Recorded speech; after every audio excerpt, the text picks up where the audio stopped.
My questions along this creative practice have mainly been two. What's going to make this project look like it's a magazine? And what I might be doing wrong to make it look like it isn't? I've been looking around and trying to find out how the others have been doing things. I imagine the magazine with a metaphor. It is like a tree with fruit, and perhaps it has to be of a type. It needs looked after, watered, trimmed, loved.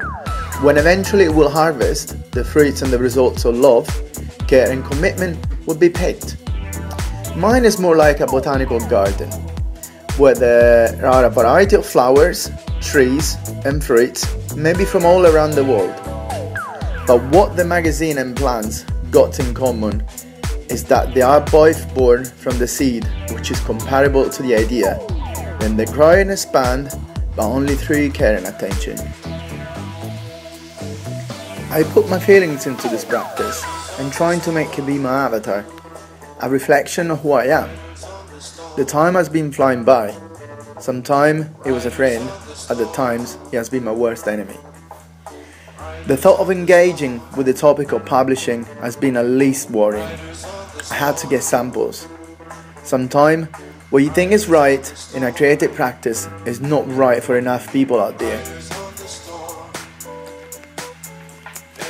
Despite criticism being a subjective thing, we have to distinguish what are the boundaries of making art for yourself and do art for the others. A magazine is definitely something for a vast audience. The vaster it is, the better obviously. What happens in between starting the magazine and finding out you have a vast number of followers? It is the answer to the two questions I was formulating at the beginning of this essay. Why is the magazine online then?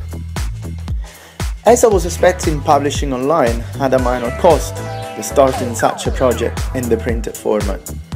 However, I thought that mapping the local press and visiting them perhaps could answer the cost query better. I started the research for the local magazines on Google. I wanted to observe who was out there and where they were located.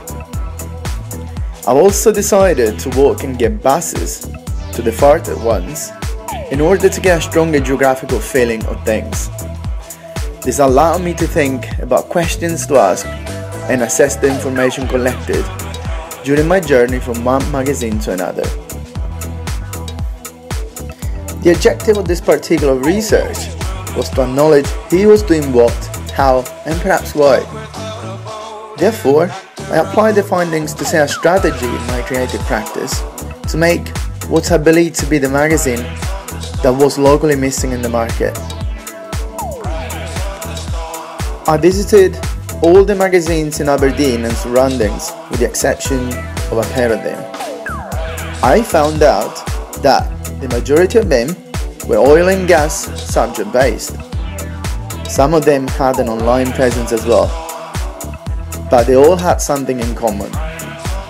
They all had subscribers that secured the magazine an income that was also being boosted by the sponsors. Whilst looking at online news, I learned that there is a substantial difference between blogs and online magazines. Bloggers tend to generate discussions about existing news. A magazine has the aim of creating and publishing its own stories and content. That is where the challenge stands.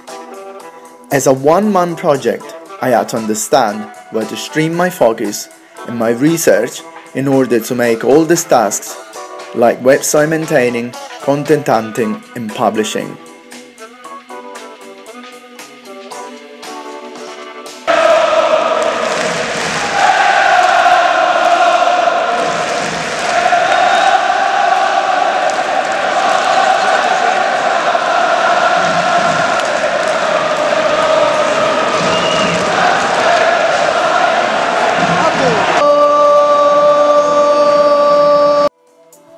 During my interview with Alan Davis, the owner and director of Platform Media Ltd, he told me that his magazine has one employee and it is a family-run business, or cottage industry as Mr. Davis likes to call it. And according to him, charisma is very important in this trade.